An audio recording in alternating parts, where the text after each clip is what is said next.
forecast.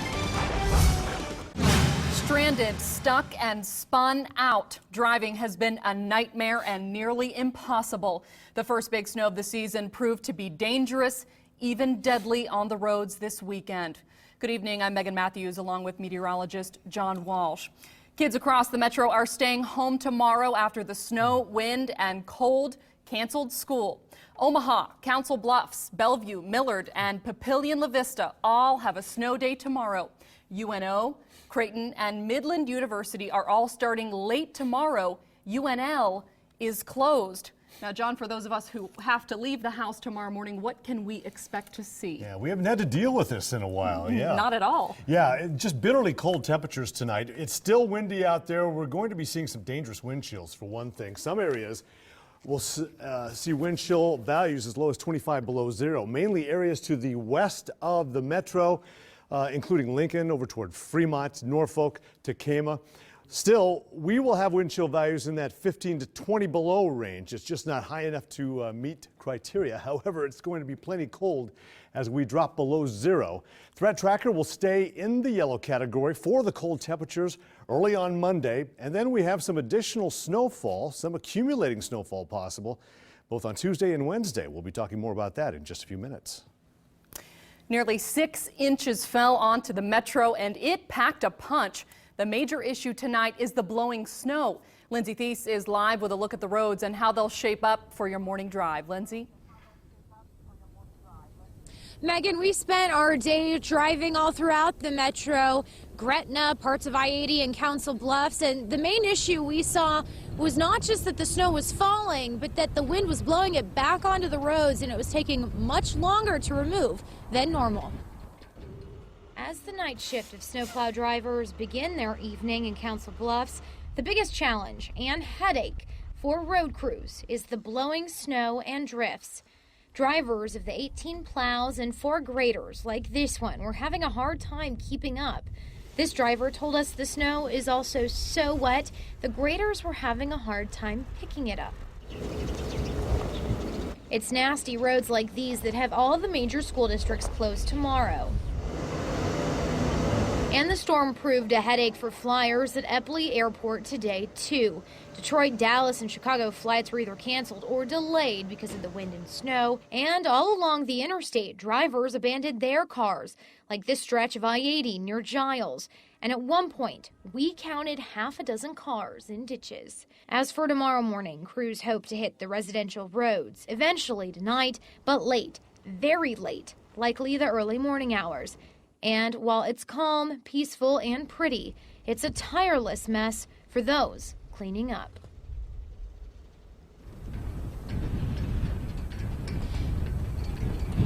Back out here live, Omaha police have suspended taking accidents reports. That means if you get an offender bender, they're not going to help you. They ask that you exchange information and call them safely. We're reporting live near 108th and L. Lindsay Thies, KMTV, Action 3 News. The Saunders County Sheriff's Department has identified the woman who died after a crash on slick roads near Wahoo. Deputies say 2 cars collided on Highway 92. Kathleen Schulzkamp of West Point was a passenger in one car. Wahoo Fire and Rescue gave her CPR at the scene.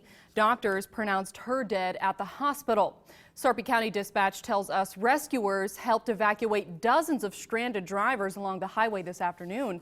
Highway 92 is shut down tonight from Wahoo to Utan. Sarpy County officials also shut down rural roads earlier today. County plows are out tonight trying to get at least one lane open on all roads. You can see from this live picture, some of those roads are covered in snow. For more than 24 hours, road crews have been out clearing and re-clearing streets. Their work doesn't end when the snow stops. Reporter Kelly Bartnick hit one of Omaha's busiest streets as the plows cleared the way. He's live now from the NDOR Control Center, continuing our team coverage. Yeah, Megan, we are live and we're in the control center. You can see down below me, pretty much it's command central for communications here at the NDOR control center, and they're monitoring the roads. They're being able to communicate with any of those plow drivers who are still out there yet tonight. Basically, all the work that continues while you're asleep thinking about tomorrow, they're making it possible for you to be able to get around at least as best you can tomorrow. Now, we also learned today that the work doesn't stop all day for city plow drivers either. We're going to run down this a couple times and spread some salt on it and get it melting pretty good. It takes time to get the roads clear, more than some drivers like. Steve Melman is one half in a two-plow team making rounds on Dodge Sunday. It's an endless loop. If you take one truck, it'll take you all night to get anything done. With two trucks, you can get it done twice as fast. Right now, they're going 60 blocks all the way west to 90th and back again. They don't stop until the street is clean, and those slick spots are treated and melting. When it keeps snowing, you just keep staying on the same route the whole time. There's not much you can do about it. This is a straight shot. Dodge is the backbone of Omaha's traffic flow. Crews hit major arteries like this first. Once they're clear, they move to these streets. Work on secondary streets should begin Sunday night, but some neighborhoods may not see plows until Tuesday. The work here takes more time. Streets are narrow, parked cars slow down the process too. Wind blows, like later on today, if it picks up again and starts drifting, we'll be starting all over again. So the constant in this post-snow fight is time. What can you do to speed things up? Be patient, go slowly, and give these guys room. They're all over us. It doesn't matter how many lights you put on these trucks. It seems like it's a magnet to get closer to you. In time, they'll get it done. Now, if you've been hunkered down all day and haven't really ventured out much, but you have to be out tomorrow morning, we're going to tell you what we tell you all the time, but it's very important. Allow some extra time, slow down, and if there are some plows out there, I know those guys would really appreciate it if you keep your distance from them too. It'll keep their job safe, and it'll get you where you need to go safely. That's it from NDOR, who will be monitoring the roads all evening, again, and working to keep them clear so you can get home. Reporting live tonight, Kelly Bartnick, KMTV Action 3 News. And just to give you an idea of how quickly things can change on the icy roads, an officer with the Missouri Valley Police Department in Iowa captured this video on his dash cam. This is near Highway 30 and the I-29 interchange. A car spinning out right there on the roads. A very scary situation. Snowy and slick roads caused several accidents in western Nebraska today. You can see semis stalled and in ditches along Highway 44 in Buffalo County. Cars moving slow on the roads there as well.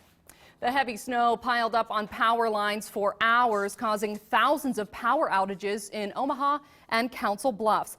At last check, about 1,000 people are still without power. You're looking at a map from OPPD's website of the areas still without power. Nearly 17,000 homes and businesses were in blackout mode at the peak of the storm today. OPPD officials say the wind tonight is actually a good thing. It helps blow the snow off that's clinging to power lines and limbs. To plan your drive to work, be sure to watch Early Riser tomorrow with Matt and Ryan. That begins at 4:30 in the morning. We'll have the latest weather conditions on our website at KMTV.com. The snow hampered efforts as firefighters rushed to a house fire in Gretna. Crews had trouble reaching the home near 234th and Cornhusker Road. The roof is gone. Most of the house is gone. Firefighters fought the flames for hours.